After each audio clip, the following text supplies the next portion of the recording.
करने के लिए ज्ञान की कुंजी है।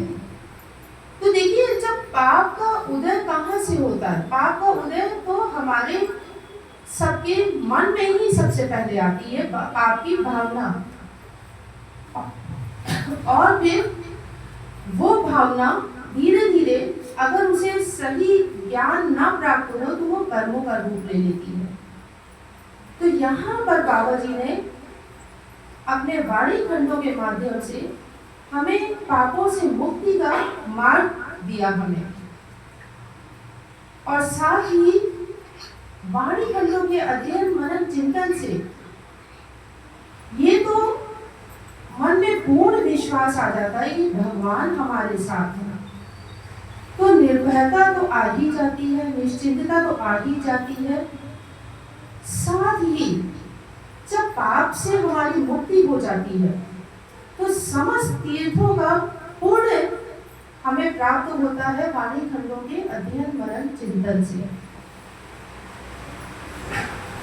तब हम मोक्ष प्राप्त कर लेते हैं। देखिए,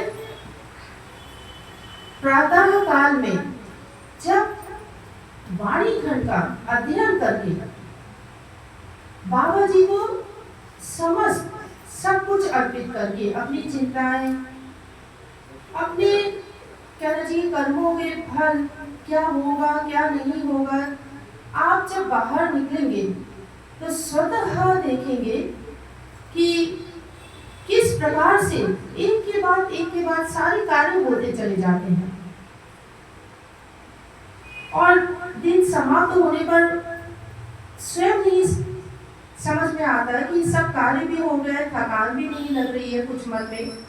वहीं पर अगर आप स्वयं उन कार्यों का भार ले लें तो आप सुबह से ही, प्रातः काल से ही मन में आपकी चिंता रहेगी, थकान सी लगेगी, और जब थकान लगेगी, चिंता होगी तो कार्य तो कभी पूर्ण होंगे ही नहीं। तो प्रातः काल में पहला कार्य तो आपका होना चाहिए कि जो श्री कृष्ण चेतना अवतार देवी माता जी ने आज्ञा दी है, जो धर्म का संचय करने का बहुत सरल सा रास्ता बताया है कि पशु पक्षियों को भोजन कराइए, वाणी खंड का अध्ययन करिए, पूरे समर्पित मन से, पूर्ण आस्था के संग में, अडिग विश्वास के संग में बाबा जी को चाहे जितनी चिंताएं हों, चाहे जो भी संघर्ष है जीवन में, पूर्ण आस्था के संग में उनको समर्पित करिए। ये मत सोचिए आज अच्छा होगा, बुरा होगा, क्या होगा, कुछ होगा या फिर नहीं भी होगा, आप अपने कार्य करिए। क्योंकि क्या होता है कि हम लोग जितने भी हैं, जितने मनुष्य हैं, हम लोग सब कुछ देखते हैं इन नेत्रों से, लेकिन एक ईश्वर के स्वरूप को ही नहीं पहचान पाते हैं।